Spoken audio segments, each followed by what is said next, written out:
గత ప్రభుత్వ హయాంలో రాష్ట్రాన్ని భ్రష్టు పట్టించారని మంత్రి అచ్చెన్నాయుడు అన్నారు. వెంటిలేటర్పై ఉన్న పరిస్థితిని CM Chandrababu Naidu, deputy CM Pawan Kalyan, ప్రధాని మోదీ ఆక్సిజన్ ఇచ్చి ఊపిరినిచ్చారని తెలిపారు. అంబేద్కర్ కోనసీమ జిల్లాలో పర్యటించిన మంత్రి అచ్చెన్నాయుడు బ్రిడ్జిలను స్థానిక ఎమ్మెల్యే ఐతాబత్తుల ఆనందరావుతో కలిసి ప్రారంభించారు. 24 నెలల్లో 24 లక్షల పారిశ్రామిక పెట్టుబడులు వచ్చాయని, 24 లక్షల ఉద్యోగాలు వస్తాయని తెలిపారు. ఆయన గోదావరి పుష్కరాల నాటికి పోలవరం పూర్తి చేసి జాతికి అంకితం చేస్తామని వెల్లడించారు.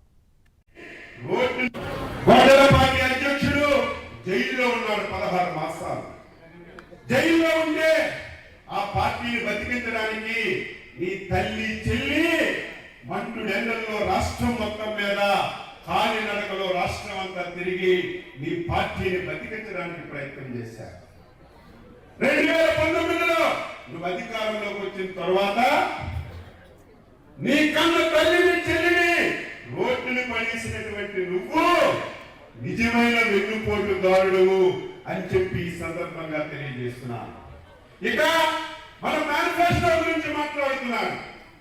మేనిఫెస్టో అమలు చేయడం లేదు, వెన్నుపోటు పొడిచారని మాట్లాడుతున్నారు. మేనిఫెస్టో మీద మాట్లాడే నైతిక హక్కు నీకెక్కడుందని చెప్పి నేను అడుగుతున్నాను. 2019లో మేనిఫెస్టో ఇచ్చావు.